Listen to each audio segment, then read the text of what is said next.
more vacation as possible. True.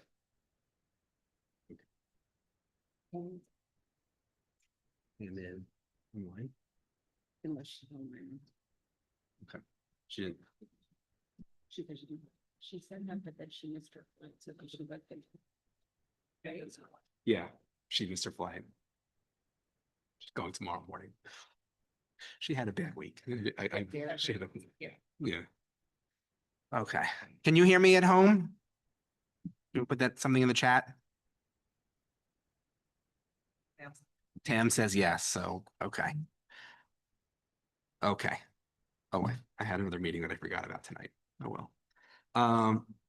Good evening. My name is Craig Slutskin. I'm the president of Community Education Council 2. And I will call this annual meeting of CEC2 to order.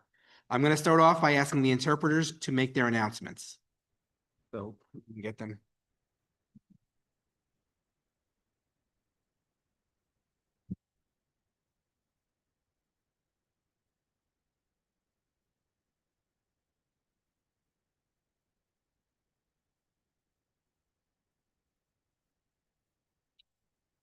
大家好，我们今天有提供国语的翻译，如果需要国语的翻译的话，可以在外面拿机器，谢谢。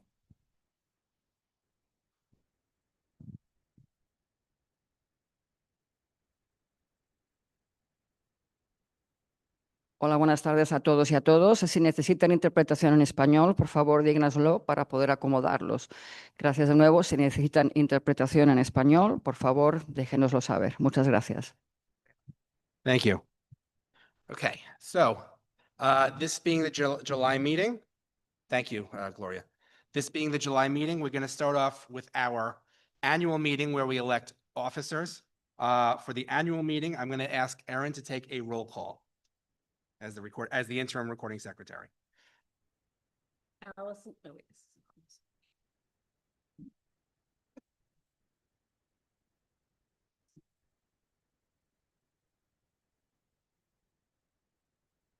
Allison Bowen. Allison Bowen is here. Gloria Chu. Gloria Chu is here. Daniela Egrov. Daniela Egrov is here. Gavin Healy. Here. Gavin Healy is here virtually. Aaron Carr is here. Cody Lindquist. Here. Cody Lindquist is here virtually. Sam Lowe. Sam Lowe is here. Tal Maisel Shea. Should be late on the subway. Rustam Tal is not here yet. Rustam Moblanov. Here. Rustam is here. Tamira Reed. Tam is here virtually. Sabina Serenese. She's trying to get on, but she's not on yet. Craig Slutskin. Here. Craig Slutskin is here. We have quorum. With 7 in person. Okay, that's fine. 7 in person and 3 virtual. Okay. So, thank you. We have quorum. Before we begin, I just want to remind everyone that we're all here for the children of District 2.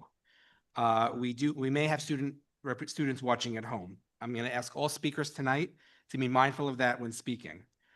Reminder that you need to sign up at the https://bit.ly/CEC2-speakers. It's in the chat. Gloria put that in to sign up for the public speaking. You need to sign up within 30 minutes. So we'll just say 7:15 tonight to speak. Before we move on, I just want to take a moment to review how we'll be using the chat tonight. This is the same procedure as we've been doing for the past few months, and I think it's gone well. The chat will stay open for most of the meeting, but it will be closed during the superintendent's report and during public speaking. Outside of those 2 sections, it will remain available. When the chat is open, we ask everyone to keep comments respectful and focused on the meeting. The chat is public, including to students, so a good guide is to write in a way you'd be comfortable with your own child seeing. You're welcome to raise points or ask questions in the chat. Council members will check it periodically, but our main responsibility is running the meeting. We won't be watching the chat every moment, so we may not see things right away. We're trusting everyone to help keep the space constructive. If something crosses the line, name-calling, profanity, or similar behavior, we may remove someone or close the chat after a warning. Because we're not monitoring continuously, we may not catch issues immediately, and we ask for everyone's patience and understanding. The goal here is simply to keep the meeting running smoothly for everyone.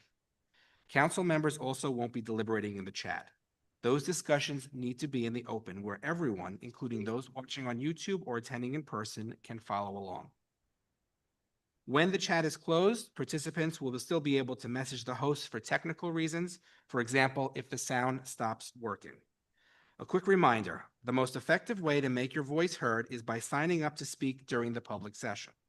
The chat is not the official avenue for raising or debating issues and isn't part of the public record. If there's a topic you would like the council to address, the public speaking session is the right place to bring it forward. Thank you for helping us keep the meeting respectful and productive.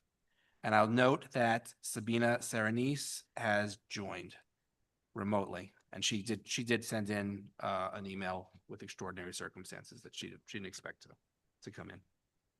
Okay, so now I'm going to go through there's a specific script we have to go through for the elections. So I will read off the script and then we'll pass it along to the next person. It is now 6:44 and this meeting of Community Education Council District 2 will come to order. My name is Craig Slutskin. I am convening the annual meeting for the purpose of electing officers. We did the roll call. Article 2, Section 2 of the Council bylaws require that the officers be elected by roll call vote at the annual meeting. To be elected, a candidate must have at least 7 votes. Officers remain in the position until their successors have been elected. The first order of business is to elect a chair pro tem to chair the election meeting until the president has been elected. The chair pro tem must be someone who is not running for the office in the election they are chairing. Since the first election is for president, the chair pro tem cannot run for president. Once the president is elected, they can take over running the election from the chair pro tem. Are there any nominations for the chair pro tem? And we will allow self-nominations. I would like to self-nominate. Oh, you want to do it? Yeah. Oh, okay, okay. Or do you want to mention? No, that's fine. I'm sure she's happy to do it. So, Oh, no, Oh. I nominate Allison. I'll nominate Allison. Go, go, go, go, go, go. I didn't know you were ready. Go. okay, so nominations are now closed and we'll proceed to a vote for chair pro tem. We can do this by a show of hands unless anybody objects. Does anybody object if we do it by show of hands? All in favor of Allison conducting the election for president, raise your hand, say aye. Aye. Anybody opposed? Anybody abstain? Okay. So top of page 3. To elect officers, we will vote upon each position before moving on to the next, so that any candidate not elected to an office can run for others. I will take the nominations. Members can nominate themselves. If a member is nominated by another member, I will confirm that they accept the nomination. Nominations do not need to be seconded. If a member is not present but has submitted their nomination in writing to the administrative assistant or another member, they will be treated the same as any member who is present, including having a 2-minute statement read aloud by someone else. Each nominee will be allowed to make a speech of up to 2 minutes. Following the candidates' presentations, we will conduct a roll call vote. All positions must be voted on, even if there is only one candidate. Where there are 2 or more candidates, each member must make a choice and vote for one or the other. For example, John Doe and Jane Smith are running for president. On the roll call, each member will vote for either John or Jane. The council must not first vote on John and then on Jane. Members may abstain from voting. If no candidate receives at least 7 votes, we will vote by show of hands on whether to do a second round or proceed to the elections for the next office. If a position remains unfilled over 2 or more rounds of voting, the incumbent will continue in the position. New elections for all unfilled positions must be put on the agenda of the following month's calendar meeting until all the positions are filled. Is this procedure clear to everyone? Okay, first, we will elect the council president. Are there any nominations for the office of president? I would like to nominate Craig.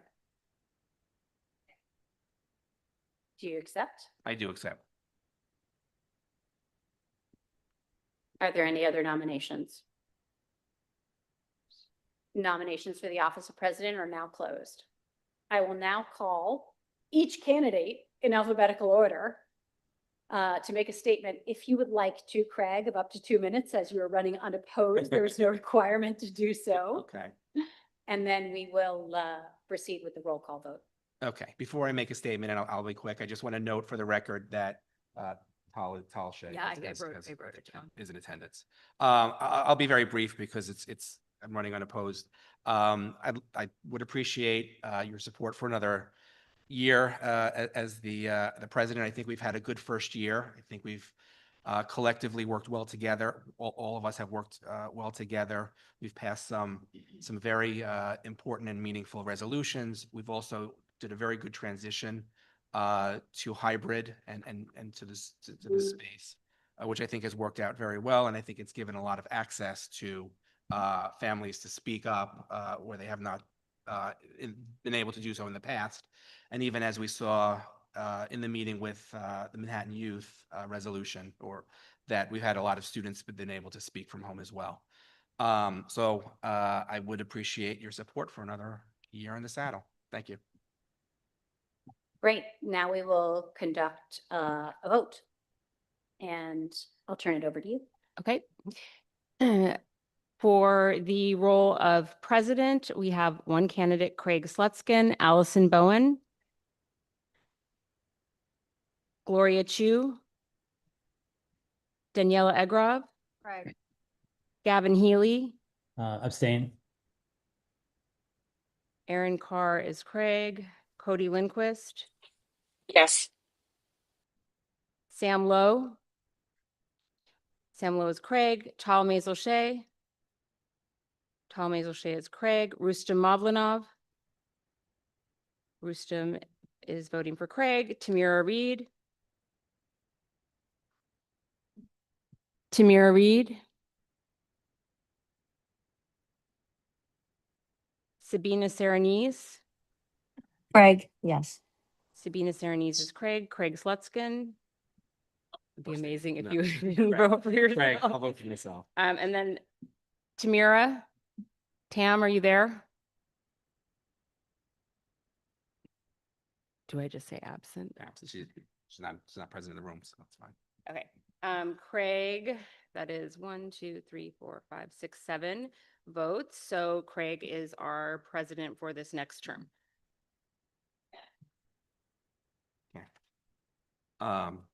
You want to turn it back to me? Okay. Okay. We will now elect the council vice president.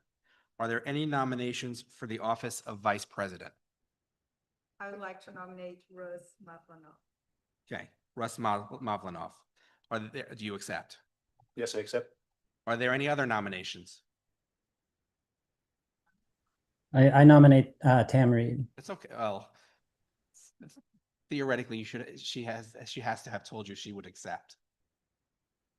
Does she accept now? She's not, if Oh, she's I not. don't know where she is, but I think she's trying to get back on. She got kicked out of the Zoom. Hold on. I don't think there's anybody waiting here.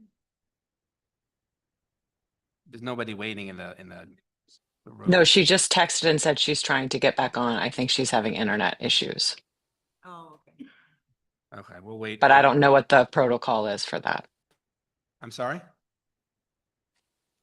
I just said I don't know what the protocol is for some, I don't, anyway, sorry. Just letting you know, she texted me, said she was Okay, trying to get back we'll on, wait 1 internet minute. issues.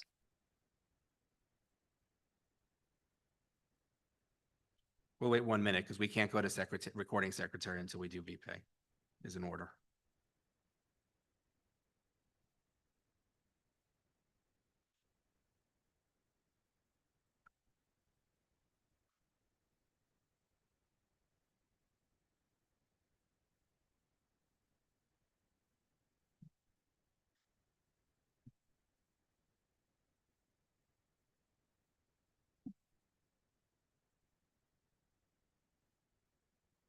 Okay, she does accept. I texted her. Okay, so we have 2 candidates for vice president. Okay. Okay, so nomination, any other nominations? We could have more than 2. Okay, nominations for the office of Vice President are now closed. I will call each candidate in alphabetical order to make a statement of up to 2 minutes. The AA will be the timekeeper. After all candidates have spoken, we will proceed with a roll call vote. So, Russ, you go first. Thank you. I'd like to nominate myself for Vice President. Over the past year, I've really enjoyed serving this council, and I hope I've shown my commitment and by being involved in our work, listening to families and trying to build bridges whenever possible. If elected, I'll do my best to help keep our council collaborative, productive, and focused on what matters for our students and families. Thank you so much. Okay, thank you. Tam is not on. She was trying to get back on, but given that it is her time to speak, she is allowed to have someone speak on her behalf. She didn't designate anybody. Let me see if she wants to designate, unless anybody wants to volunteer. Want someone to speak on behalf.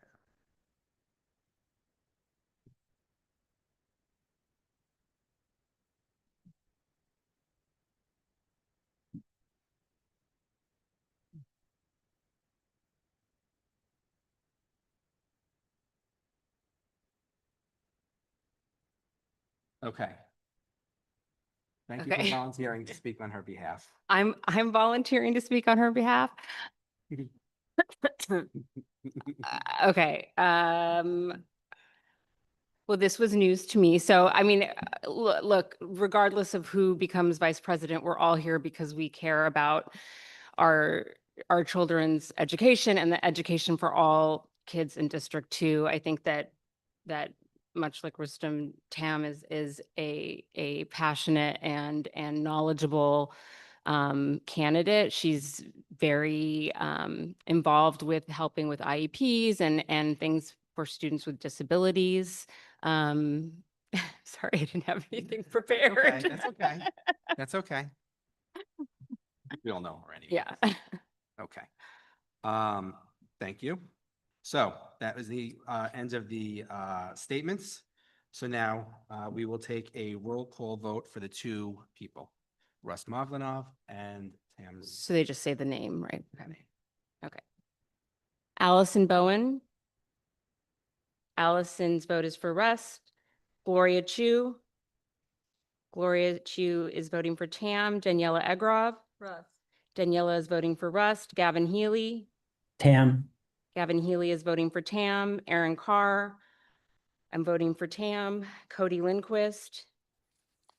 Tam. Cody Lindquist is voting for Tam. Sam Lowe. Sam Lowe votes for Rust. Tal Maisel-Shea. Tal's vote is for Rust. Rust's vote.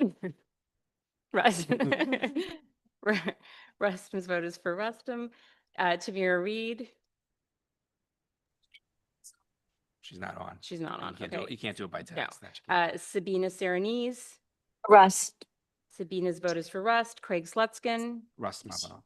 Craig's vote is for Rustam. With 7 votes, Rustam Mavlanov is our new vice president. Congratulations. Thank you so much. So we will now go to the election for recording secretary. Are there any nominations for the office of recording secretary? I'll nominate myself again. Okay, I was going to nominate you. Oh, That's okay, fine. great. I was going to do it for you. It's fine. Okay, Yeah. Oh, yeah. so we have, do you accept? I do accept. Okay. Are there any other nominations for the position of recording secretary?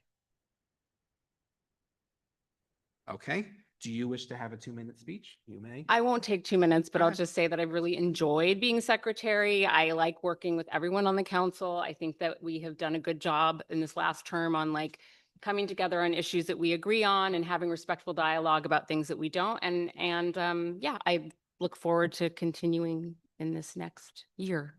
Okay, so I'll do the ballot. I'll do Oh, the yeah. ballot for this time. I might cheat. I know. I don't want anybody, saying something later. So you can either vote for Aaron Carr or you can abstain. Okay.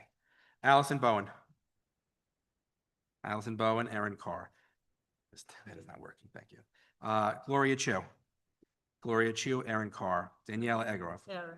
Daniela Egorov, Aaron Carr, Gavin Healy. Aaron Carr. Gavin Healy, Aaron Carr, Aaron Carr, Aaron Carr. Aaron Carr, Cody Lindquist. Aaron. Cody voted for Aaron. Sam Lowe. Aaron Carr, Tal Mizell Shea. Aaron, Rustam Mavlanov. Aaron Carr for sure. Aaron. Is Tamara back? Is Tam back? No. Okay. Sabina Serenise. Aaron Carr. Aaron Carr. Craig Slutskin, anybody but Aaron Carr. And that's it. So by a vote of 1, 2, 3, 4, 5, 6, 7, 8, 9, 10, 12, nothing. Aaron is reelected. No, 11, nothing. Sorry, 11. Aaron is reelected. Congratulations. The ghost of Tam. The ghost of Tam. Thank you. Okay, and then the final election is, are there any, we will now go to the position of treasurer. Are there any nominations for the office of treasurer? I would like to nominate myself. Sam Lowe, do you accept it since you're not your own self-nomination? Yes. Okay. Are there any other nominations for treasurer? Okay. None? There's some looking, I don't know. Okay, so nominations for the office of treasurer are now closed. I will allow each candidate in alphabetical order, which is just one, to make a statement of up to 2 minutes. The A will be the timekeeper. After the one candidate has spoken, we will proceed with a roll call vote. Do you wish to speak? Make a statement? Just briefly, I just want to also iterate my pleasure of serving on this council for the past year. I feel like we've worked really well together, and I enjoyed our interactions that we've had. I feel like we've done some nice work. So I'm hoping to commit to a little bit more. That's about it. Thank you all. Sounds good. Okay, we will now go to a vote. You can either vote for Sam or you can abstain. Allison Bowen. Allison Bowen's vote is for Sam. Gloria Chu. Gloria Chu's vote is for Sam. Daniela Egorov. Sam. Daniela's vote is for Sam. Gavin Healy. Abstain. Gavin is an abstention. Aaron Carr is voting for Sam. Wait, did he abstain or did he vote for Abs- Sam? I couldn't. Oh, He abstain. did abstain. Okay, Yeah. sorry. Sam Lowe. Sam's vote is for Sam. Tal Maisel Shea. Tal's vote is for Sam. Rustam Mavlanov. Sam. Rustam's vote is for Sam. Tamira Reed is still, she's not there, right? Okay. Sabina Serenise. Sam. Sabina's vote is for Sam. Oops. Craig Slutskin. Sam Lowe. Craig's vote is for Sam, and with 11 votes and 1 abstention, Sam is our new treasurer. 10 and 1. Oh, yeah, I'm sorry, yeah. Okay. Congratulations to Sam. Congratulations to all the elected officers. I also do want to thank Daniela, who is stepping down as vice president. Thank you for your service, although you're not going anywhere, but I want to thank you for everything you have done as well. Okay, so the annual meeting is now concluded, and now we move to the calendar meeting. I'm going to ask Erin to take the roll call for the calendar meeting. Allison Bowen. Allison Bowen is here. Gloria Chu. Gloria Chu is here. Daniela Egorov. Here. Daniela Egorov is here. Gavin Healy. Here. Gavin Healy is here. Aaron Carr is here. Cody Lindquist. Here. Cody Lindquist is here. Sam Lowe. Sam Lowe is here. Tal Maisel Shea. Tal Maisel Shea is here. Rustam Mavlanov. Rustam Mavlanov is here. Tamira Reed. No. She is still having some difficulties. Sabina Serenise. Here.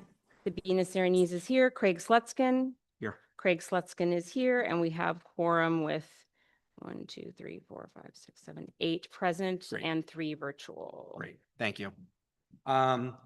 So we'll go to the approval of the minutes. You've seen the minutes of the June 2026 meetings. Are there any corrections or comments?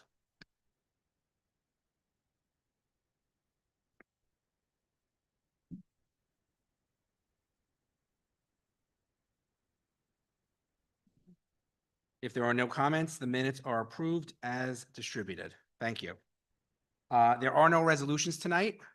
We had a whole bunch last night. Last month, not last night, sorry. last month. Sorry, it's been a long week. So we're going to move on to the program presentations. Each year, the superintendent or his or her designate needs to present what's called the Contracts for Excellence presentation. Has to be done within a certain window, and the window is like June 15th to like July 20th or something like that. So this is the meeting where we're going to hear about it. So I'm going to turn it over to Superintendent McGuire. And why don't I give you my mic so you don't have to hold it down.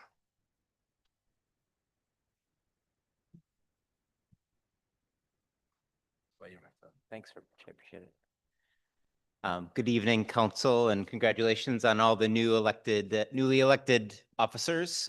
Thanks for your leadership here on the council. It means a lot to always have a place for families to come and share their joys and concerns. It's a good structure for us to have here in the district.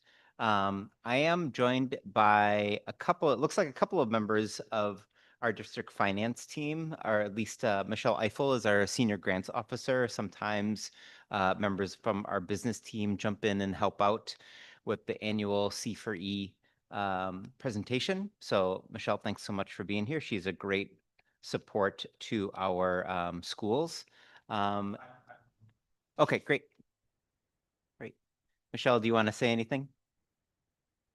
Happy to be here. All Thank right. you, Superintendent McGuire. All right, thanks very much. And so, yes, I am here to share our annual Contracts for Excellence class size reduction plan and engagement. And I am speaking from notes that have been shared with me by our central business team. So I just wanted to make that clear to everyone. And I will do my best to answer questions if they come up here with the council. So again, my name's Kelly McGuire, and I want to thank you for allowing me to be here and share this presentation along with Michelle Eiffel, our senior grants officer, who will help and support answers with any questions. Today, we're going to share our plan for state contracts for excellence funding, known as C4E, and our proposed class size reduction plan, a newer part of the Contracts for Excellence process. I will review each topic and then provide the process for public comment for each. Again, thank you for allowing us time to be on your agenda today. Let's delve into this presentation. The first topic being, presented today, contracts for, let's see what's happening here.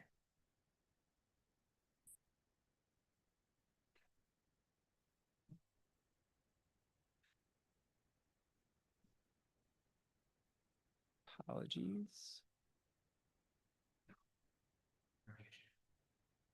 Yeah, I thought I had it downloaded, but let me just see if I'll go about it this way.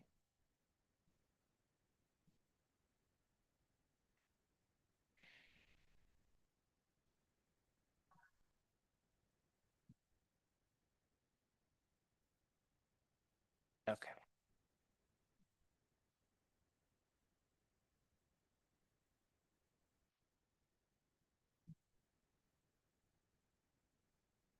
Okay. So, yes, so thank you. So the first topic being presented today, contracts for excellence, also commonly known as C4E. First, let me provide a little background on contracts for excellence. C4E legislation was established as a part of the 2007-2008 enacted school budget under foundation aid and requires that a portion of foundation aid be used for specific restricted purposes.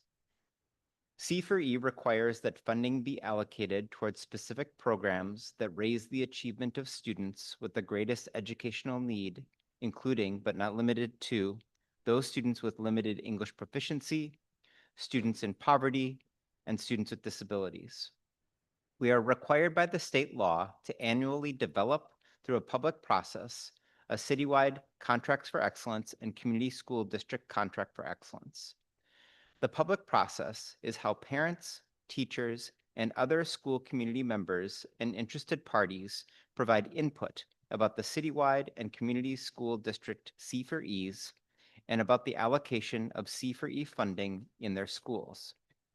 Our public process includes this meeting, as well as other meetings that superintendents will be conducting across the city with their respective CECs, and 5 borough hearings that will also happen during this period of time. Although the C4E process is not new, we have submitted a C4E process plan since 2007-2008. Under recent changes to state law, the timeline for the public process, including the district C4E presentation, has changed. We are now required to start the process no later than 30 days after the enactment of a state budget, and we are also required to provide notice of the public process 15 days prior to the first public hearing. State law requires that community school district contracts for excellence be presented by superintendents at CEC meetings to enable public comment on those C4E plans. To that end, we will be recording all comments made at this meeting. The important process allows families and community members an opportunity to provide input about how their schools are funded. It is an essential element in the C4E plan that New York City Public Schools submits to the state, which the state must approve in order for the New York City Public Schools to receive C4E funding.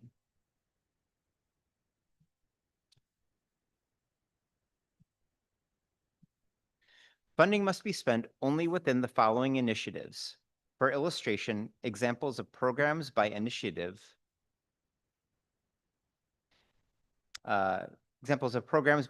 subject to state education department approval are included below. Additional instructional time, time on task, for example, extended school day or school year initiatives. Model programs for multilingual learners, for example, the expansion of a bilingual resource materials in libraries. Full day pre-K and kindergarten, for example, adding classes or additional staff and or costs related to implementing full pre-K or 4K. Class size reduction, for example, hiring and placing additional teachers in a classroom to reduce the student-to-teacher ratio.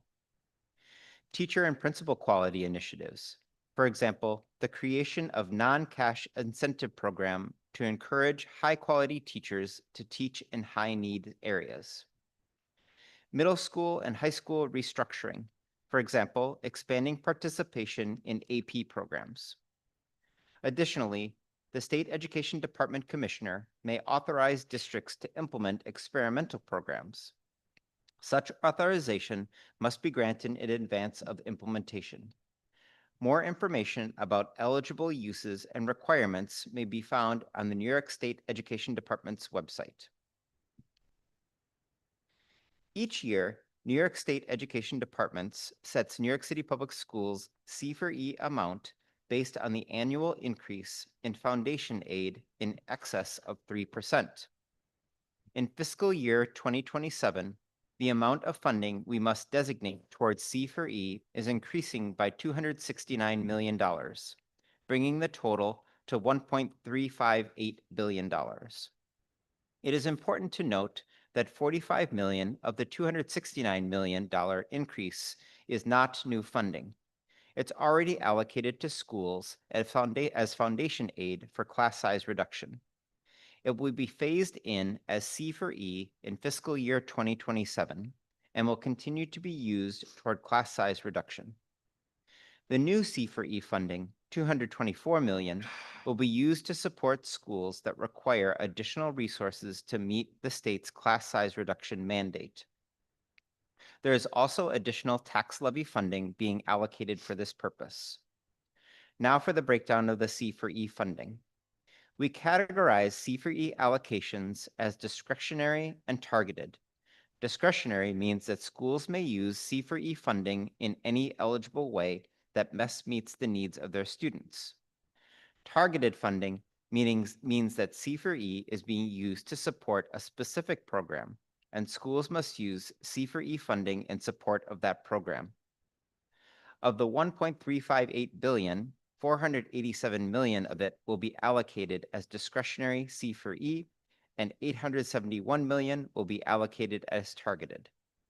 that $871 million of targeted programs now include $464 million towards state's class size reduction mandate, $183 million to the fair student funding weight to be used towards teacher salaries, $91 million restricted to teacher salaries, $87 million for integrated co-teaching classrooms, $30 million for academic summer programming, $9 million for full-day pre-K, and $7 million for autism spectrum disorder classrooms.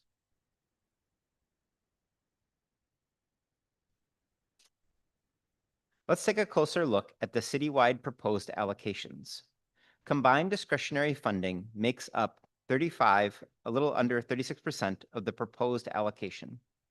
Targeted allocations make up a bit over 64%, with the greatest share of that being attributed to the class size reduction mandate, which is around 34%. Fair student funding, integrated co-teaching classrooms, summer programming, full-day pre-K, and autism spectrum disorder classrooms make up just under 30% combined. Now for our proposed district allocations. Oops.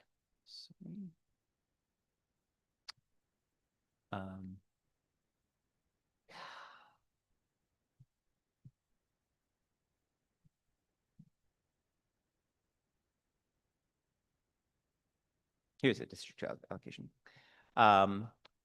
So as you can see here, discretionary funding accounts for a bit under $15 million. I'll just let you take a look at this slide for a moment.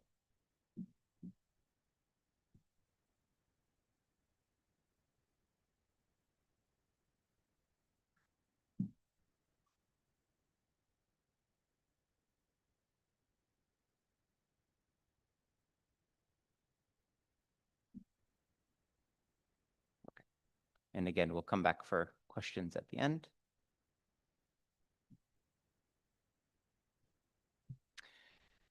We will take public feedback into account in the coming weeks as we continue to work toward complying with this mandate.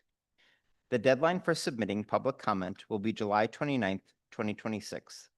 Please share your comments and feedback by using the C4E email address you see on the screen. Now we are moving to the second major topic.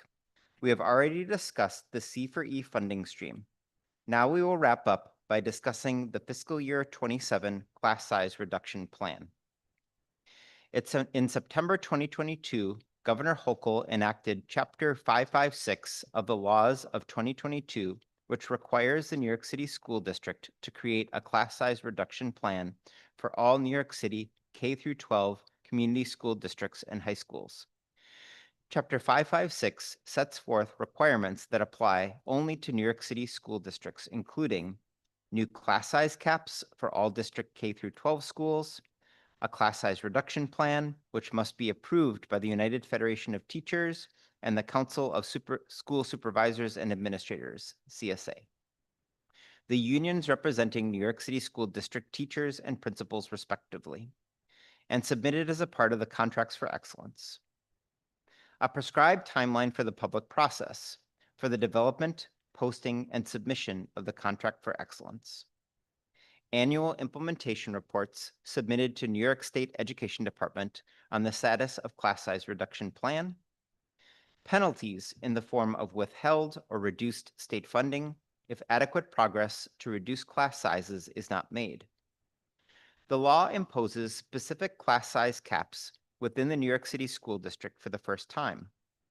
Prior legislation required a plan to reduce average class sizes and did not set forth specific average class size caps.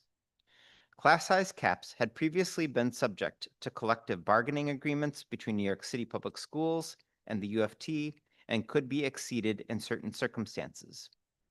As a reminder, the law prescribes specific class size caps of 20 students in grades K through 3, 23 students in grades 4 through 8, 25 students in grades 9 through 12, and 40 students in physical education and performing groups in all grades.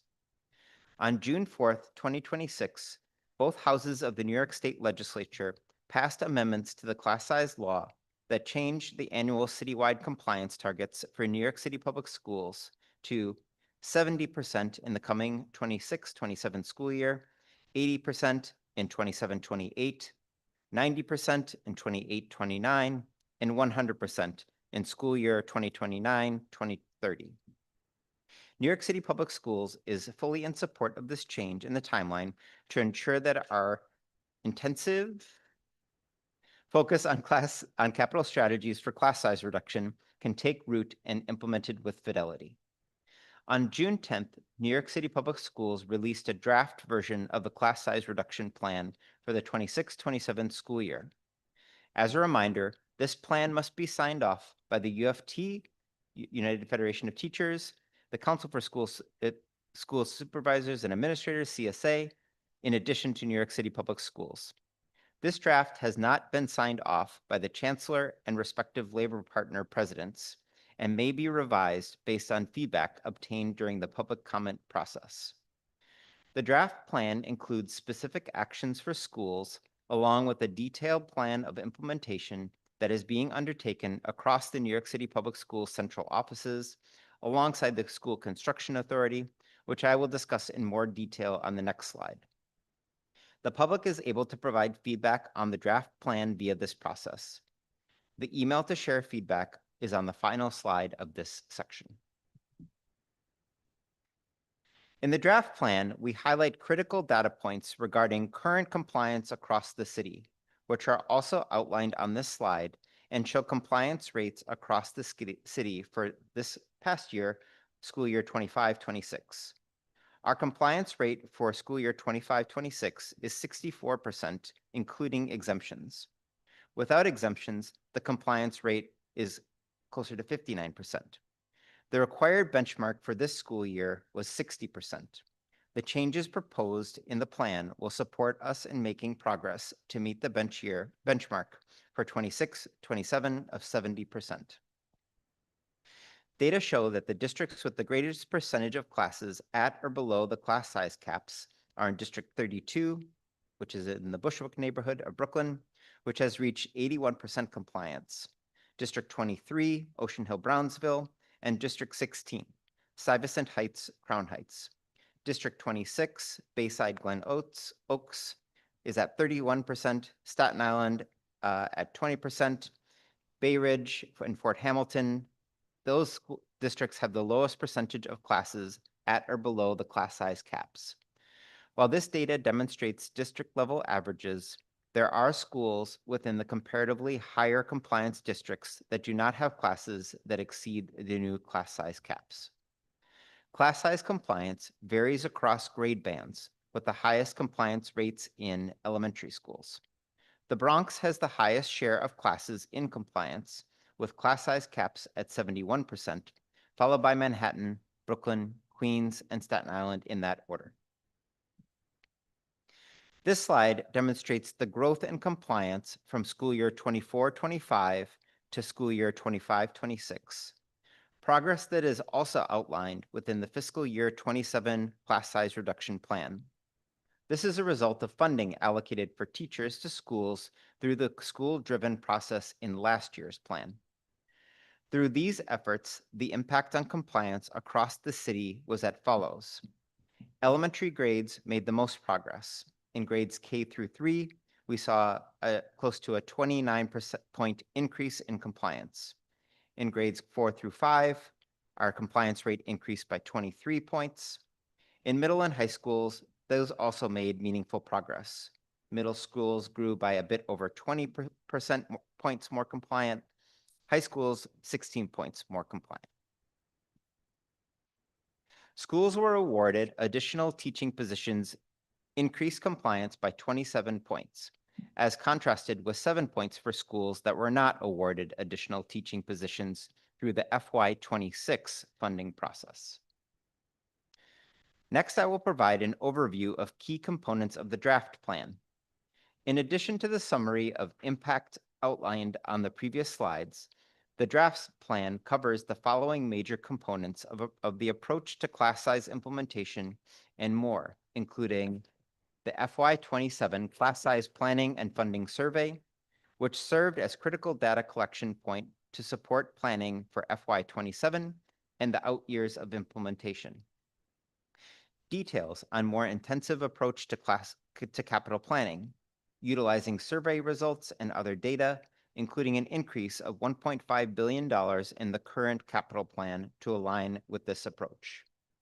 The approach to teacher recruitment to support teacher hiring for class size, the allocation of $244 million to support teacher hiring for class size reduction. Oops. Again, this is a draft version that has not yet been signed off by the UFT or CSA, who are required to sign off on our plan.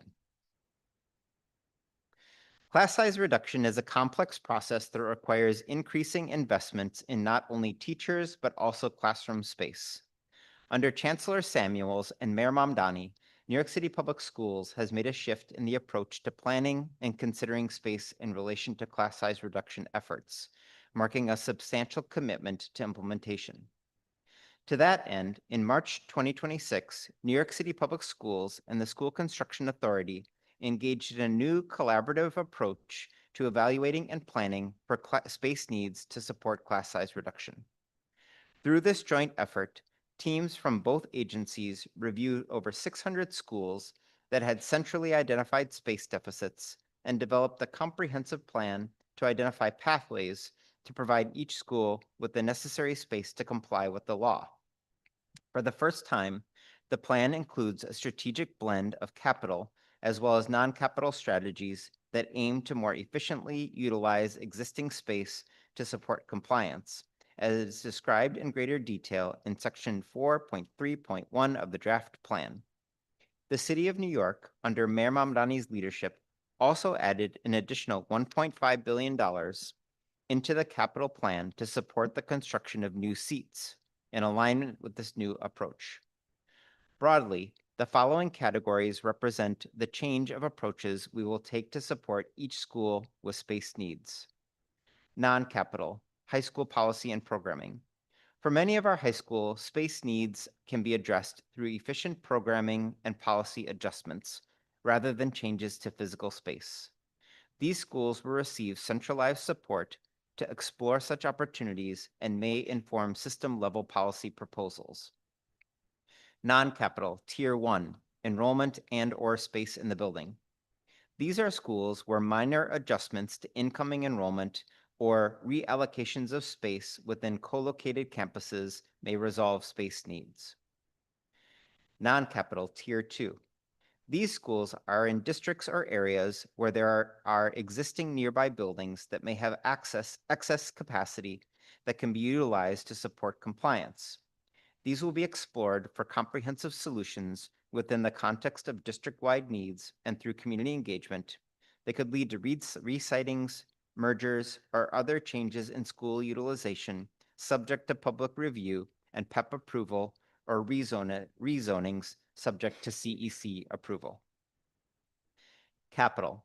These are schools where some level of capital investment may be needed, ranging from smaller capital task force projects to increase capacity within schools, smaller space need within schools to adjust smaller space needs to the construction of new buildings or additions to address larger needs.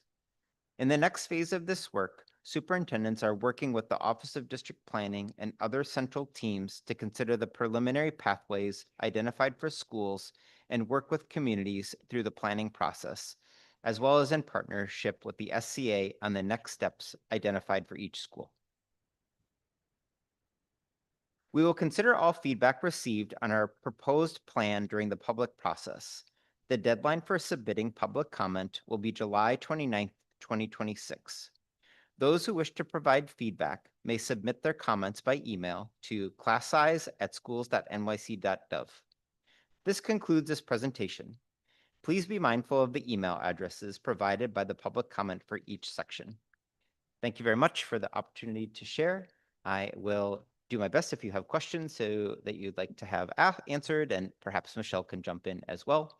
You can also submit your comment to the email addresses that were posted, and we will make sure that this presentation is available on the CEC website. Thank you. Thank you for all this. Sure. Thank you for that riveting presentation. No, but thank you for doing that. It's a very important presentation. I do have a question for you. Could you go back to the slide? Sorry, where it was giving the actual funding streams or the allocation. I think it was like probably slide 7 or 8 or something like that. Because there was somewhere in there, because it's a question that I had, but it's also came up in the chat, of the ASD allocation was about $7 or so million, I think. I think that's slide 5, which is labeled as slide 1, but This one? oh, go to the one before that, actually. That's the breakdown you're referring to? Yes. So Okay. 7 million for no, the one, no, you just had it. I get it. No, that one, the last Mhm. line. It's the last line. Autism it says spectrum 7 million. disorder classrooms? Yeah. Yep. Do you know what that number was? But just so you know, Kelly, Deputy Superintendent, not Deputy Shannon, Deputy Superintendent Shannon is on as well. She signed on. What was the number last year? Do you know what the number was? It? I don't know right offhand. I mean, okay. Yeah. Well, do you know if it was less than 7, more than 7? We Comparatively, cannot I think speak. we added seats, right? Didn't we add some seat? And I don't know if they were new seats or just people were graduating to the next grade. Right, so just to put context to this is only in relation to the C for E allocation portion, not the entire budget for the city, which can be attributable to ASD. So this is Yeah. just limited to the C4E portion, and we don't have that information without looking up what happened last year at the annual meeting when this presentation was given last year, which would have had that breakdown. Yeah, I can. But if you can please send your questions to the email so that we can get that information for you. Thank you, Roy. And We did not, I will say that we did not reduce the number of classes or seats. Right, For students with, Right. who are served in classrooms for students with autism. And as I'll share in my presentation, we are expanding by 1 classroom in the coming year. So I can't say for sure. Okay. We'll start off with question. I know there's a question from a council member online, but we'll start off with questions from inside the room first. Does anybody have any questions? Allison, and we'll get to the people online. I saw Tam, your hand is up also. On the funding that is given to the schools and used at the principal and the school leadership team's discretion, what are the policies around the use of those funds? Policies around use of the funds. Well, I guess I can answer that in 2 ways, and Michelle, and then if I'm not answering it in the way that you're looking for, and if Michelle wants to jump in as well, she can do that too. I guess the way that I'd answer it is just like this: discretionary and non-discretionary is like one policy that covers the use of funds, that there are some monies that the principal can decide along with the school leadership team as to how funds are allocated. And then there are some funds that are allocated where the principal doesn't have choice. Those funds are specifically designated for a particular program or position. And I guess like the second part the thing that I would say to answer that is that the school leadership team functions as a complement to the goals and work that a school is doing to advance outcomes.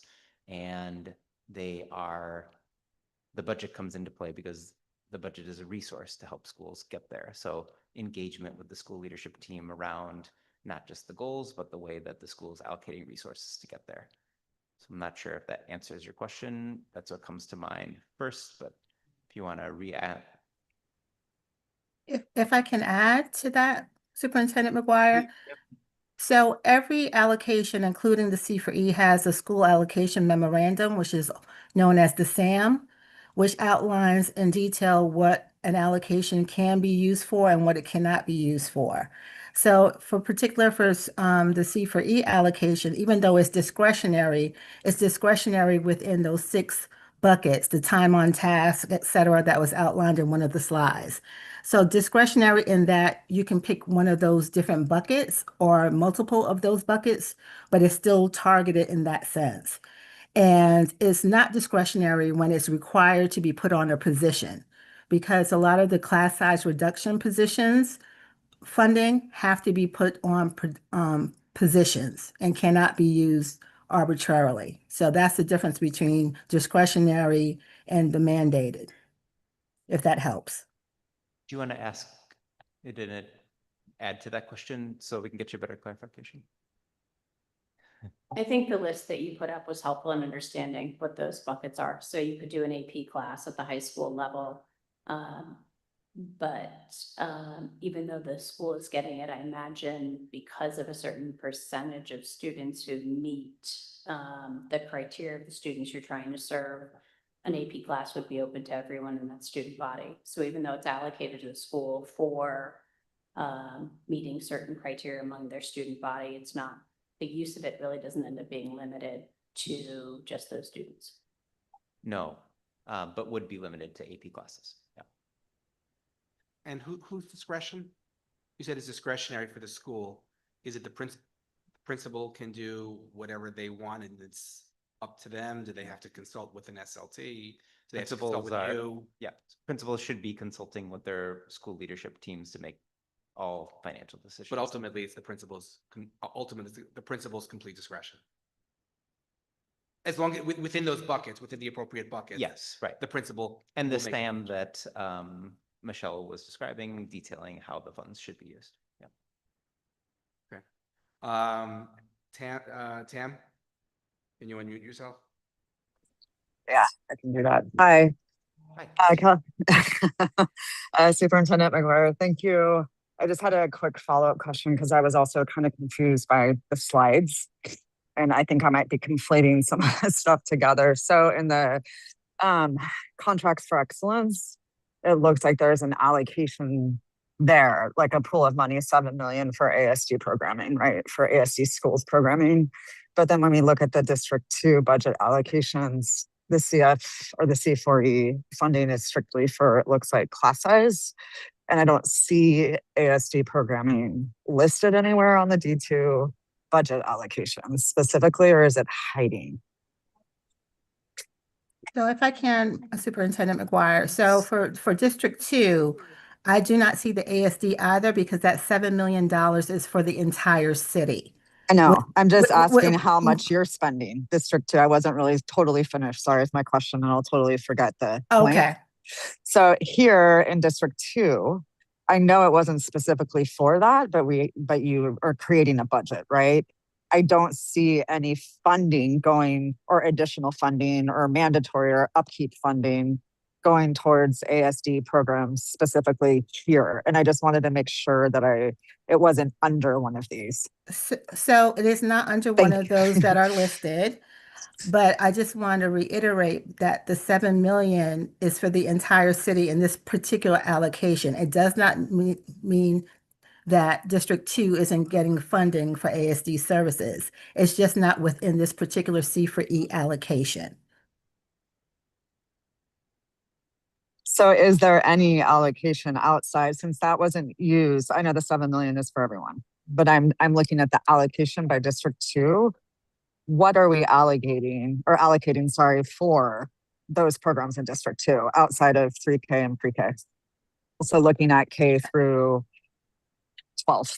So what we're talking about is the particular, out of the C4E funding for the entire city, District 2 receives $57 million, broken down into those categories that you see listed on the slide.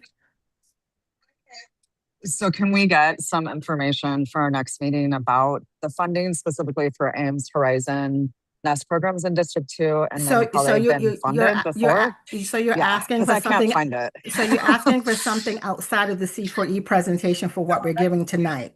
So there's no C4E money going towards ASD programming in District 2. Is that correct? Correct, according to the slide that is given. Yes. And who makes that decision? The schools, the superintendent? So the draft plan is for the entire city. That was dropped into the chat where the draft plan is for the entire city, where you can Correct. see what dollars went where in other districts. So, but for our district, who makes the decisions about the allocation of funds? So the draft plan is done by the entire city, and whoever makes the plan decision is outlined in the draft plan. Interesting. So I'm saying you will have to refer to the plan to see the entire breakdown. And I'll be honest, I have not read the entire plan. I just read the presentation for this evening. So I'm limited in okay. scope. So if you can just send your question to the email, that way we can capture it and get you an answer, but not by next meeting.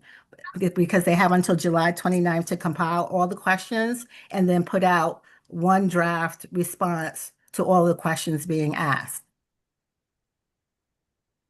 So there's no control from the DOE or the whatever it is, the superintendent's office, the Office of District Planning, to take that CFE funding and like decide how it's used. That's already decided how much you're going to get and what for, or is there lobbying for getting funding for ASD programs? I guess that's where I'm confused. I believe this is what the meetings for the CEC are for, to take back public comment to be considered in any additional planning that is going to occur.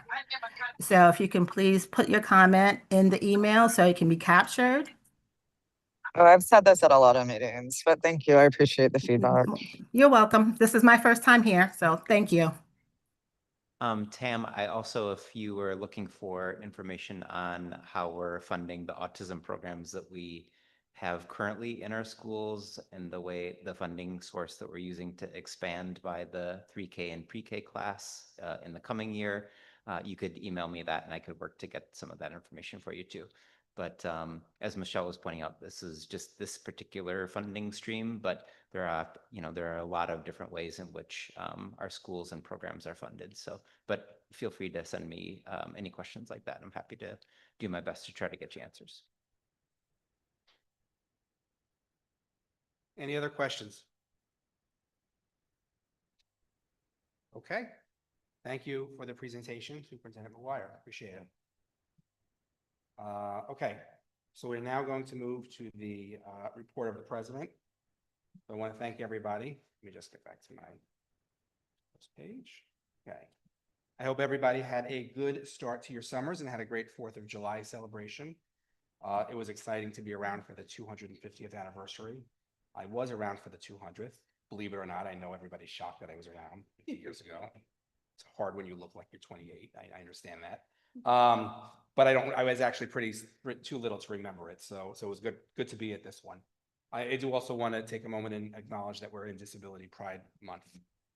A few quick notes. I just want to remind everybody again, because it's very important. Anyone 18 or younger can receive free summer meals, breakfast and lunch at select New York City schools, parks, and libraries through September 4th. You can find the location at on.nyc.gov/summer meals. A reminder again for families to activate their NYC Kids Rise account. As a reminder, starting in kindergarten, every student gets their own New York City scholarships account as part of the NYC Kids Rise Safer College programs. You can ask your parent coordinator for assistance if you need it. In the latest budget, I believe all incoming students are now getting $1,000, so a really nice amount. That was a $53 million investment by the city in this year's budget. And I'd like to thank Speaker Menon for her advocacy, because I know this was a pet project of hers. Speaking of the budget, if you recall, and this ties into ASD programs, we passed a resolution last month asking for funding for additional seats across the city and then hopefully in D2 for Ames, Horizon, and NEST programs. And unfortunately, in the budget, that wasn't put in. The programs will expand in the sense that students who are starting the program will continue as they move up a grade, so it'll organically increase, but no new additional slots, no truly new additional slots. I'm sure we'll all still advocate for a true growth in these important programs. A couple of updates. 2 meetings ago, the Division of Enrollment came to answer some questions. A lot of those questions remained unanswered. I have been in contact with the Division of Enrollment. They are working on our questions There's some things that they can't release just yet. They should be able to release soon. It's very possible they'll be at our August meeting with many of those answers. They have not forgotten about us. Between 2K and 3K admissions, I'm sure June was quite hectic in that office. On the middle school, after-school programs, we continue to engage with the relevant departments. I've been told that the appeals are ongoing. Most determinations were denied. I was told there is an ongoing discussion about reciprocal access for the school future and lab middle students at the McBurney YMCA location. So when finalized, if this works out, and they're working on this, it would allow both school communities to use the facility, which is right over there, including the pool, and could support a combined lab school of the future swim class, which is interesting. And apparently they've been hearing that some families have expressed interest in that. The McBurney site, I'm assuming it's the McBurney site on the 14th Street, which is on 14th Street between 6th and 7th. That's actually pretty close to Lab Middle. It's actually not that far from School of the Future either. It's a quick subway ride or a quick bus ride. You can get there within 15 minutes, so that will support some family interests as well. The YMCA team and Manhattan Youth are going to be meeting this week to review the transition and supports for the coming school year. DYCD, along with the YMCA, my understanding is they will be meeting with Principal Riggio at MS 177 to discuss, that's Yorkville, right? That's Yorkville. Sorry? 177 is 177, Yorkville, yep. right? To discuss the transition. They're meeting, I think tomorrow it is, to ensure alignment across all parties. So that school is being focused on.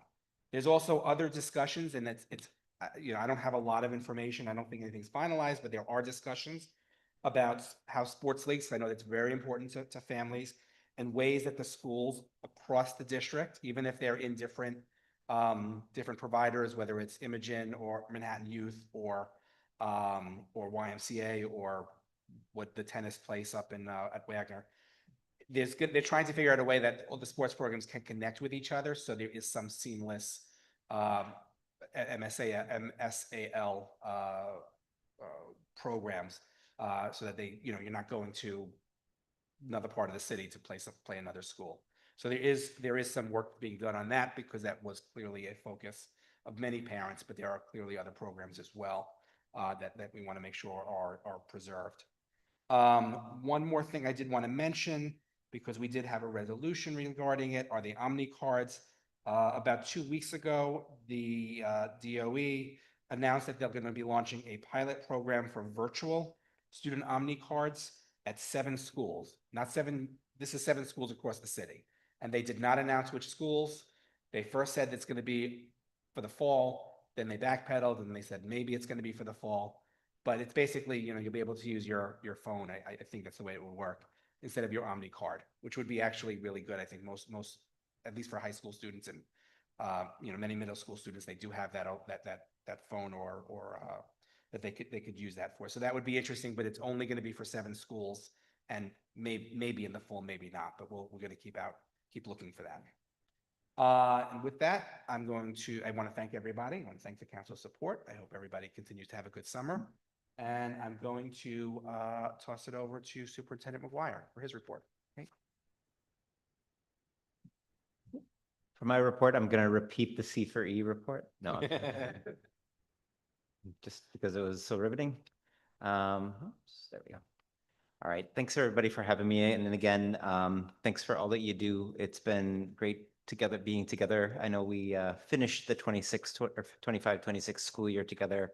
July and August are kind of add-ons, but it is always good to come together with you all and talk a little bit about our schools. And I appreciate the questions that you're asking in regard to how it is that we're doing things and what it is that we might be doing a little bit better.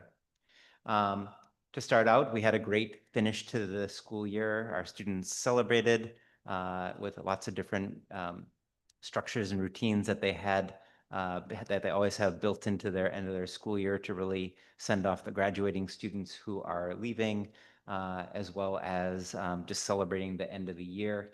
I had the opportunity to visit schools and share a few words during graduations, and that was just a really fantastic and opportunity. I feel honored to be able to do that. Looking ahead to the coming year, we are still working on our DCEP goals for the year, but I really wanted to bucket those into three big priorities. And of course, there's all kinds of sub priorities that go along with this. But we are working to build and improve math and reading outcomes for all students. Of course, we're working to build proficient readers and mathematicians by third grade. We want to expand our intervention and enrichment programs, and we want to look for opportunities to be able to push learning beyond grade level content. We want to expand enrichment programs across our schools. This will be the third year that we've been implementing our New York City Reads initiative across our schools, and we want to do more to build in arts integration. We want to build community resources and enable our students to be able to participate and attend museums and celebrations that are happening around the district that align with our curricula. And we want to do more to celebrate learning across our district. We have a few specific things that we have in mind, not just for adults, but for kids across our district as well. And then the final bucket here too is around growing and expanding quality and sustainable schools and programs. We want to expand specialized programs and opportunities that we have in our schools. We want to think about how it is in our schools where we have low enrollment that we can build sustainable programs. And we're working with our schools to meet class size. Of course, some of that work is reliant upon funding and monies that are available from our central team. But we're going to be working at the margins and helping to improve class size reduction along with the rest of the city. I shared this during our last meeting, but I wanted to make sure that I was lifting it up again, and then also just providing a bit more specificity around the specialized programs that we are providing in our schools, specifically to serve and support our students with disabilities. On the left side of this column here, you see where we are currently at in terms of who we're serving and in what settings we're serving students. In the coming year, we're adding a new 3K and pre-K NEST program that will be the precursor to the K through 5 program that is at PS42. PS42 has had a strong NEST program for the past few years, and we're adding a 3K and pre-K there to help build that into their program and continue the great resources and opportunities that have happened at PS42. Again, we're expanding the iRead program. That's a specific program targeting students with dyslexia. This is an ICT program. We have an elementary school version of this at PS234. PS234 has demonstrated incredible results for students with dyslexia in an ICT model with teachers who have and receive specific training around serving and supporting students with dyslexia. I'm really excited to be able to expand this to middle school. And again, we're adding a special education intervention teacher support to our 3K and pre-K programs. At PS6, we have 7 different programs for 3K and pre-K kids. We think that our See-It teacher is going to be able to do a lot of intervention in that school with that large population of students, but this is a resource that a lot of our schools are going to have across the district.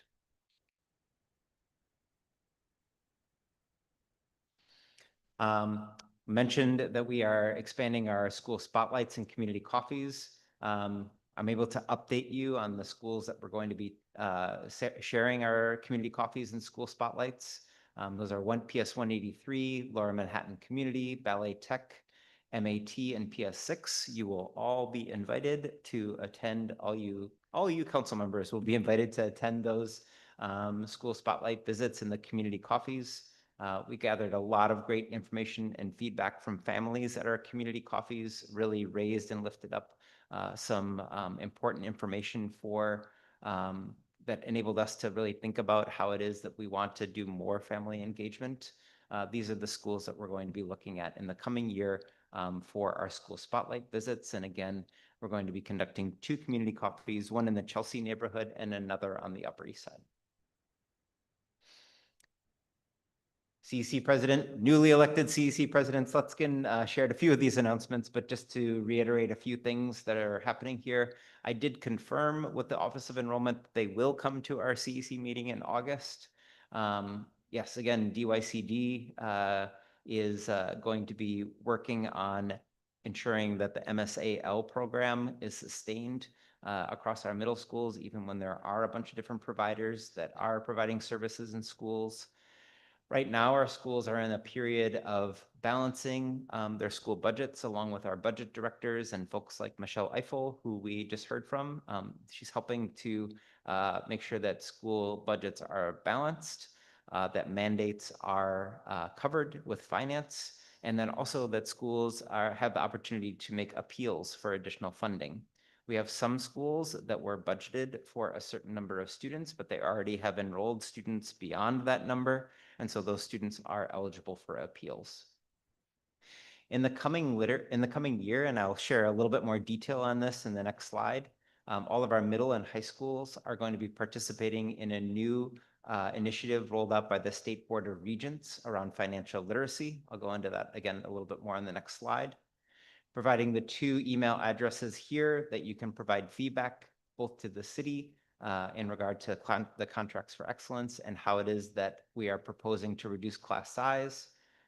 This year, our goal was really building and expanding the number of 4th graders who had activated their accounts for Save for College. We wanted to try to catch those kids up because maybe we missed those kids the first time around when they were in kindergarten and the years before 4th grade. So we reached an activation rate of 50%, which is quite a bit of growth to reach that 50% in our district. But obviously we have many more students who can participate in that Save for College program. And again, we're excited about the work that the City Council has passed, allocating $1,000 for new kindergartners in the Save for College program. Just to build on that personal finance, these are the topics that are covered in the personal finance lessons that are going to be required in our middle and high schools. Eventually, this is going to spread downward into 4th grade so that 4th graders on up have access to personal finance learning, budgeting and money management, credit and debt management, earning income, risk management, saving and assessment and investing. So along with this, there are resources that each school is going to have access to help to teach this content and topics, as well as resources for where students can go if they want to learn more about each of them. We've seen quite a bit of interest actually from our district middle school leadership group. Many of the kids over the past several years have been really interested in personal finance and financial literacy. And so it's nice to see the connection between what students are interested in, what they think their peers are interested in, and what the state is going to be providing in regard to both direction and support. And finally, a few of the key dates ahead for the coming 26-27 school year. And with that, I'm happy to take any questions. On the activation for 4th grader, the Save for College account, is that a district number or is that a citywide number that we have 40, 50%? It's a district number. It's a district number. Okay, Yeah. so, okay. Yeah. Do you know are we ahead or are we below the city activation? We are a little bit below the city activation rate. Okay, Mhm. okay. Yeah. Go ahead.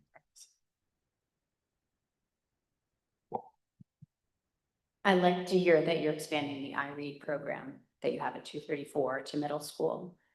What has been the conversation about expanding the iRead program to other elementary schools based on the success at 234? As you know, 234 is an oversubscribed school with a long waiting list every year. It would be nice to see the iRead program at other schools and perhaps even at ones that typically don't have long waiting lists. Yeah. There has not been discussion yet about expanding iRead to other elementary schools. What we are trying to do is internally within the district that we are trying to create opportunities for other teachers of students with dyslexia and disabilities to visit the iRead program and see the strategies that they're implementing. There are a few things that we've done structurally over the past few years that really are a nice complement and very similar to the work that's done in iRead. We have spoken quite a bit with our central team around our belief that iRead should be expanded similarly to autism programs that we've talked about here in the council. But really what we're doing is building on some of the structures that they have done such a nice job with at 234, providing foundational literacy, being able to use the ICT model in iRead in such an effective way. So we're trying to give people as much exposure to that work as possible.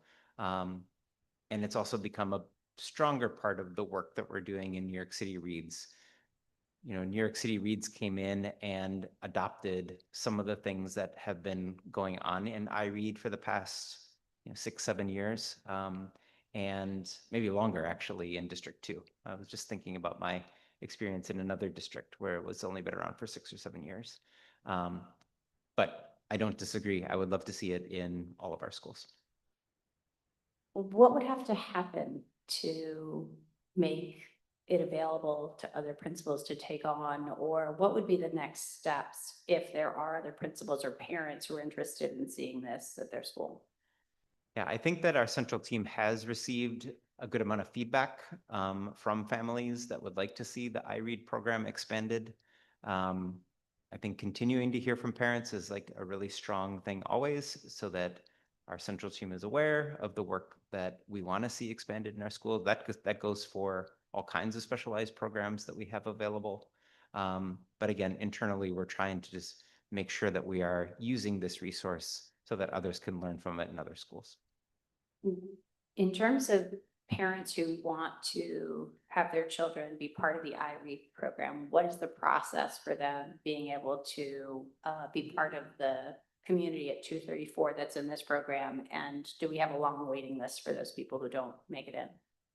There is a waiting list for the program at PS 234. Parents can have access to dyslexia screening in schools across our district. What was the other part of your question? I forgot what the other part. What is there a waiting list? Yes, there's a waiting list. And how do parents apply for this specific program? Yeah.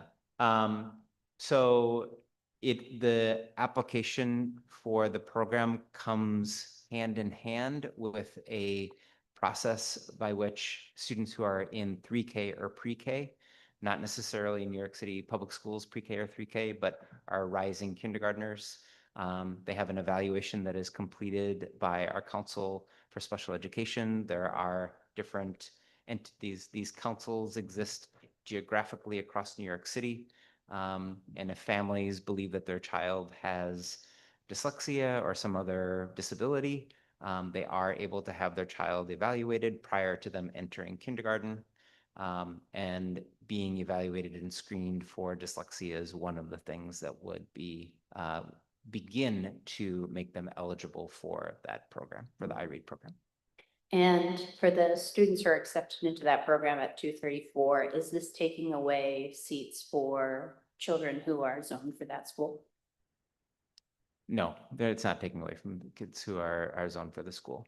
We're thankful that the school is able to accommodate all of their zone students, and District 2 students who qualify for the iRead program are prioritized in the enrollment for iRead. Thanks, that was great. Tam, I think you had a question. Yeah, just to follow up on that, Holly, thank you. I'm curious about the middle school component. I know that there's expansions and tweaks to literacy curriculum in general, but I'm thinking of like the iRead classroom specifically. How many of those do we have in our middle schools in District 2? Like, are we rolling those out? Are they? Because I haven't seen many or any. So do you have a feeling of how we're supporting dyslexic students who are either emerging dyslexics in the middle grades or have already been identified, or how are we identifying students in middle grades? This is our first one. We're opening one class next year at 75 Morton. And we will open 2 more classes until there is one on each grade level at 75 Morton. We will work to, we'll lobby to open 2 at 75 Morton if that's what the need bears. But you're right that you haven't seen them around so much because this is the first time that we've done this here in District 2.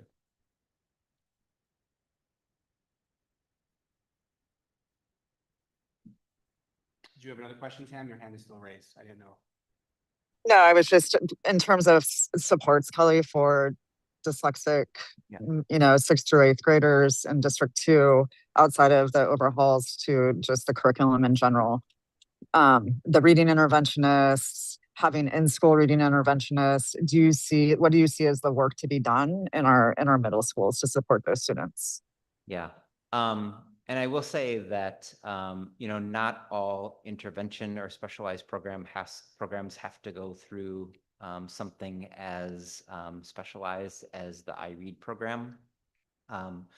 When I mentioned that our outcomes at the start of our outcomes for the coming year are really around working toward all students being proficient readers and mathematicians by the time they reach 3rd grade.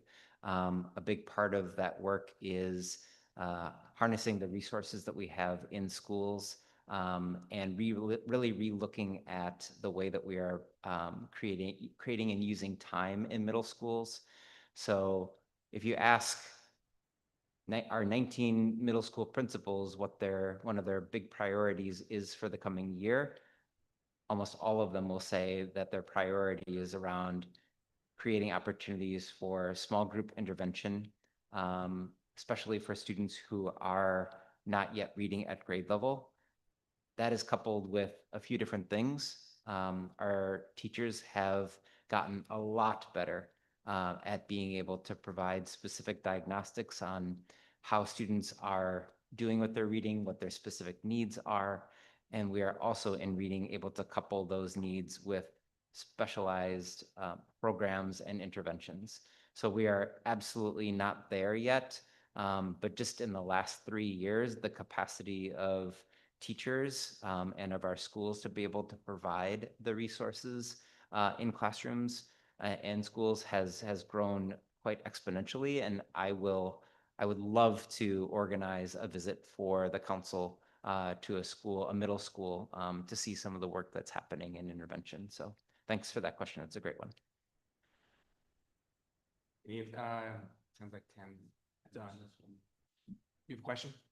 Okay. Changing gears a little bit. You had 3 principals retire. We did. Will you have permanent principals in place by September, or they're going to be interim and you're going to do the C30 process in the fall? Yep. And actually, why don't you remind everybody which schools? Just so. Sure. Gosh, I got to make sure I remember. So PS 89, Ronnie Nager retired. Ronnie Nager was principal for 28 years at PS 89. She started that school. And Tao Vo is going to be the interim acting principal. Where is that? Where are they from? Tao is actually the assistant principal currently at PS 89. Yep. In all 3 of these cases, the assistant principal is going to be nominated as the interim acting principal. Bob Bender was the principal of PS 11 for 22 years. His assistant principal, Dawn Rosevier, is the interim acting principal. And then Medea McAvoy, who was principal for, I don't remember if it was 12 or 13 years of PS 267. She also started that school. And her assistant principal, Farah Chowdhury, is the interim acting principal and will be for the coming year. The timing of the C30s is a bit dependent on a few things. Sometimes principals choose to, or anybody, when they choose to retire from New York City Public Schools, they say that September 1st is my last day, and then they're done. And sometimes when people retire from New York City Public Schools, they have banked enough sick time where they can take what they call, it's a terrible word, but terminal leave. Is it people use that in other fields? I don't know. It just sounds awful. My mother did take that, by the way. Was it? Oh, she, okay. So sometimes principals will choose to take terminal leave. Yeah. The C30 process can't be completed until that terminal leave period ends, which is after the first semester, so in January. So, but we'll move forward in each school. Right. In a way. Do you have any other interims at this point, or is everybody appointed? Like at 1:30, she's appointed, right? She She's was appointed also, So yeah. you don't have anybody else that's No. interim, Yeah, unless somebody retires in the next 6 weeks. please. No. Yeah. Okay, sure, go ahead. The $1,000 for kindergartners, is that the kids who just finished kindergarten or the kids that are going to be in kindergarten next year? I understand it as the kids who are coming into kindergarten. New. Yeah.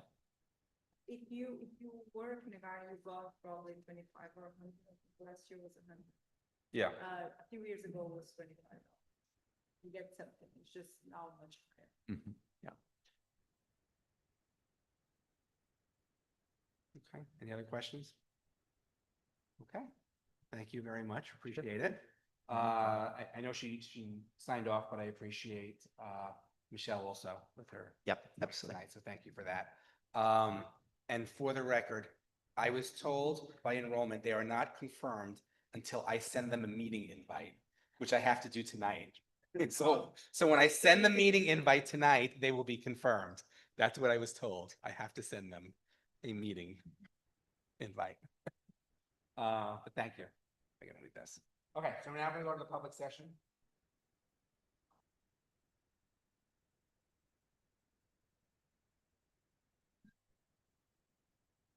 Okay, we'll go to the public session. We don't have many people tonight, but we do have a bunch. So we'll start off with the folks in the room. You'll get 2 minutes each. When we call your name, if you can go to the lectern over there, Victor has the microphone. We would appreciate it if you stay by the lectern and not wandered around the room while you're speaking. And you'll have as we said, we'll have 2 minutes. We'll put it up on the screen. If you give me a second, the first person is Joe Vitale.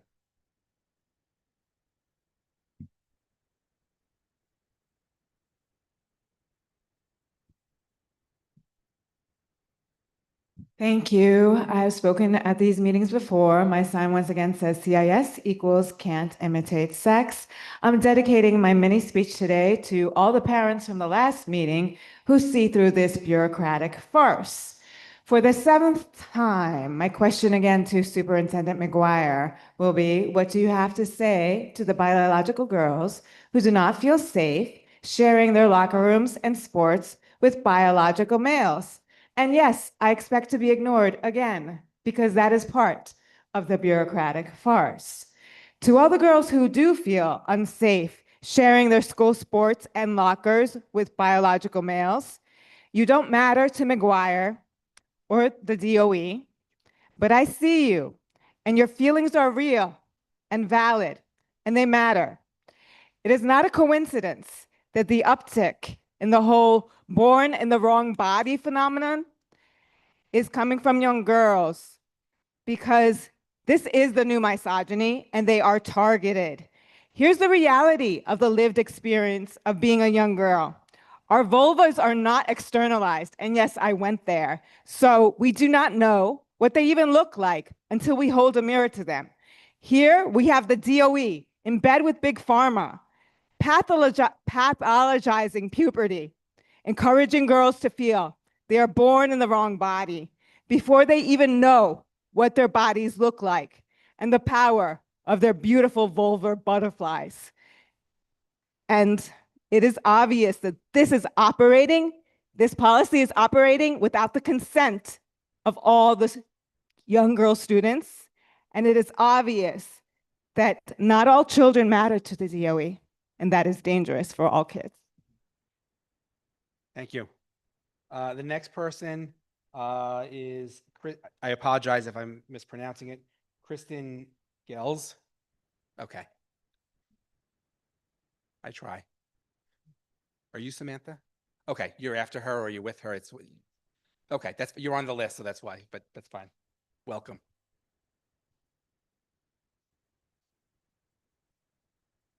You can go. Sorry, you can go. Yeah, just so we're consistent. Thanks. I say right here. Good evening, members of District 2 Council for Community for Education Council. My name is Kristen Gels. I'm a parent at PS40, Augustine State, Goodans. And I'm Samantha Jeffries, also a parent and board member at PS40. I submitted written comments in advance of tonight's meeting, so I just want to focus on a few key remarks to be conscious of time. I'm here tonight because our school is extremely concerned about the class size requirements and not meeting them. And we want to ensure that our students have success in their learning environment that they deserve. We are respectfully asking the council to support considering PS40 in the Contracts for Excellence class size reduction funding for next year.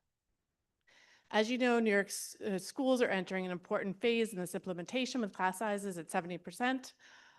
Based on this plan, our families at our school and emails that we've received from our principal are expected to range approximately between 25 and 30 students per class. And that is well above the state average in students for grades K through 3 and 4 through 5. PS40 has not previously received any funding from the Contracts for Excellence or school size reduction funding and benefited from targeted class size reduction investments that other schools in the district have received. The district works towards equitable implementation of the state class size. We believe that the schools that have not yet received the fundings should benefit from the meaningful resources allocated and be considered. Importantly, PS40 has the space to support these classroom sizes and could make active use of the funding, and it has a practical pathway to hire additional staff and create extra sessions. We want to be clear that this request is not about special treatment or taking resources away from other schools. It's about ensuring that PS40 is part of the solution and has equitable access to resources that can help our students and teachers succeed. We appreciate the council's advocacy on behalf of the district and the families and respectfully ask your support in alleviating PS40's need for oversized and overcrowding in our classrooms. Thank you very much. Thank you. Okay, so that's it for folks thank you very much. Appreciate it. That's it for folks in the room. We will now go online and we have Mitch Saltyakov. Is he still on? I know I saw him earlier. Is he still on?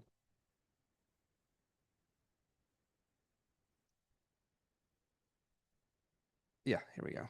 Yep.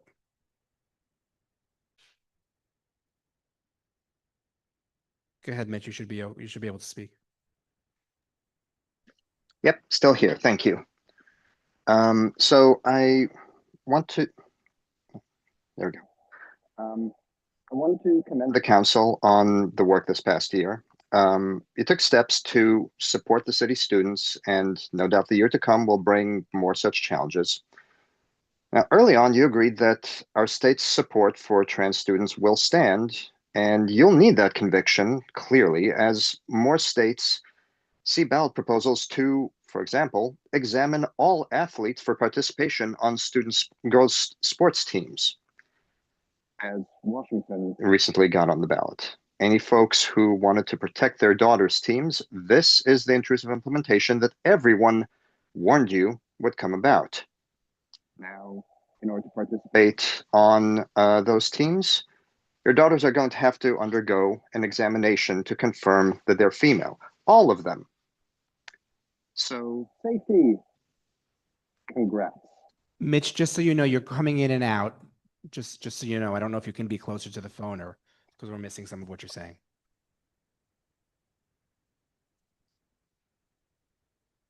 I'm hoping that this will help, switching over off of the AirPods.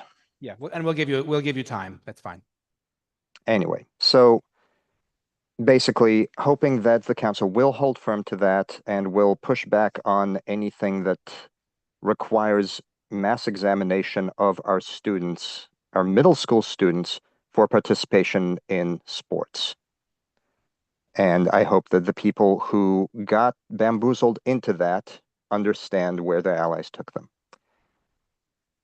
Aside from that, I hope that the council will continue to listen to the voice of the community, especially the students who need it most, and I hope that that will include the students on the council. Even within the current rules, you should be able to find some workarounds to give them a voice that they are well entitled to, not by the rules of the state, but by the dignity of giving their time and their attention to this council.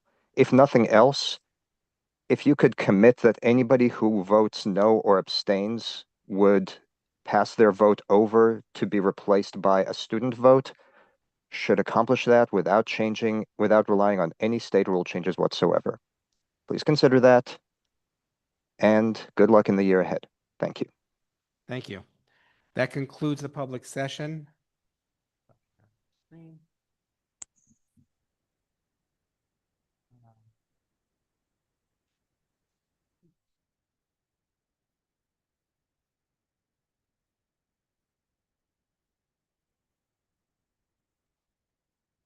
Okay, let me just put this back in here.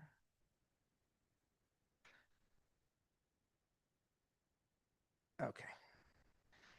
So that concludes the public speaker session. I want to thank everybody who spoke this evening. Report of committees. Are there any reports?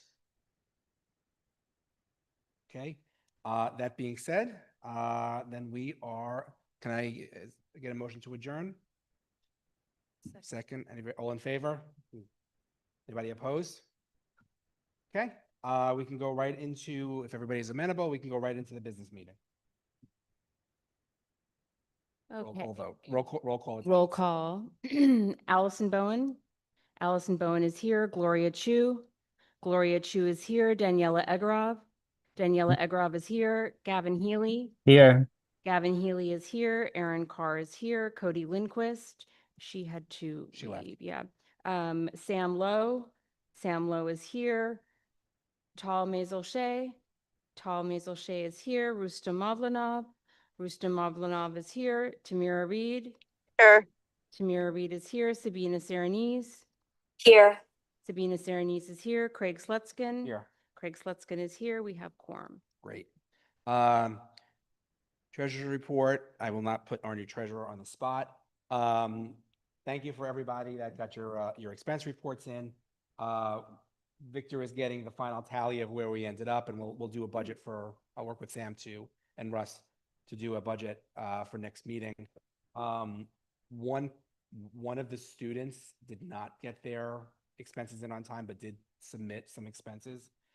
It now has to, if we want to do it, and it's a small amount, I think we can do it, and we can talk about it next meeting, but it has to come out of the next year's budget. So, but we can talk about that next month. It wasn't that much, but I want to be fair to the kid, to the student rep. Liaison school reports. Any reports? There's not much going on now in the summer. I think it made sense. We did this last term that everybody just kept theirs liaison schools. If anybody wants to change, you can speak to me, or if people want to trade, if you have PS1 and you have PS2 and you want to swap, that's fine also. But I think what we have now seems to work. Meeting dates for the year. So I looked at because we have to set the meeting dates for the following year, for next year. If we keep it on the fourth Wednesday, there are a lot of dates that we would have to switch. It just does not work out because there's curriculum night, there's the day before Thanksgiving, which I don't think any of us want to be here.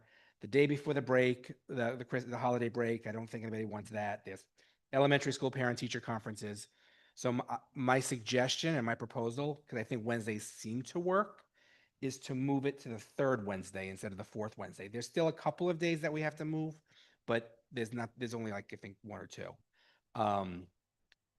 What do people think? People generally okay? It's fine. It's just easier than have it constantly moving it. The only month I will ask, and it's fine either way, is in September. Well, first of all, as a reminder, our meeting next month is Tuesday the 11th. We agreed to Tuesday, August 11th, and we agreed to that at the last meeting. That is the 11th, right? Yes. Yeah. Okay. In September, The third Wednesday is September 16th. That's not a holiday, it's not a school event, but for a couple of people have indicated to me it didn't really work for them. The following week, if we moved it to the fourth Wednesday, it's the 23rd, but that is the middle school and D75 curriculum night. Parents have to, like, they can't just go for 10 minutes and then leave. So I think that conflicts also. We can leave it on September 16th. We might just have less people. I think we'll have a quorum, but I think we'll just have less people. Or we could also move it to Tuesday, the 22nd, if people are okay with a Tuesday. Or Thursday, the 24th, I guess. We do it September 30th, the last one. That's a elementary school curriculum night. Right. And the 23rd, Middle school. I think we can do Tuesday if I that works. just want to make sure because it's not the usual Wednesdays. So I'm fine with Tuesday. Yeah. 22nd. Yes, which is not a day, the Yom Kippur, where the schools are closed on the 21st, Monday, 21st, but we're, Okay. everybody okay with that? Works. Okay, good. Easy peasy, nice and easy. Okay. Any new business? Anybody would like to discuss? There is one item I have actually. The third Wednesday, I'm gonna have to move February 17th because that's winter break, unless you want to come in during winter break, which I don't think anybody does. And I'm assuming April 21st, that's the day before spring break starts. Spring break starts on a Thursday. I'm assuming nobody wants to be here the day before the break, so maybe we move that to the week before, the 14th. Because the week after is still spring break. It's a long spring break this year. So it'd be April 14th. And February would be what? February would be 10th. Okay. And then the rest are all the third Wednesday. Yes, and I'll send out the actual date so everybody Thank you. has it, and if they're not here, okay. Okay, one quick item of new business. If you recall, last month we passed that Omni card resolution, so the cards are going to be better. If you recall, we had that person from Transportation Alternatives, which is working very diligently on this.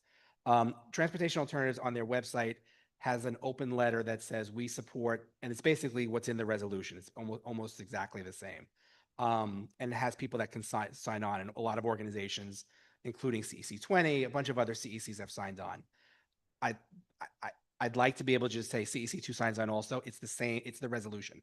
It's not saying anything else. It's not, I know transportation does a lot of other things, which people may have opinions about, bike lanes, e-bikes, whatever. The letter is specific to the Omni card resolution, and it's not saying anything that is not already in the resolution. So is everybody okay with if we sign CEC2 to it? Yes. Yes. Any issues? Anybody against that? No. Okay, I don't think we need to take a vote. I think everybody seems to be, we'll do it by acclamation. We passed it unanimously. Yeah. Okay.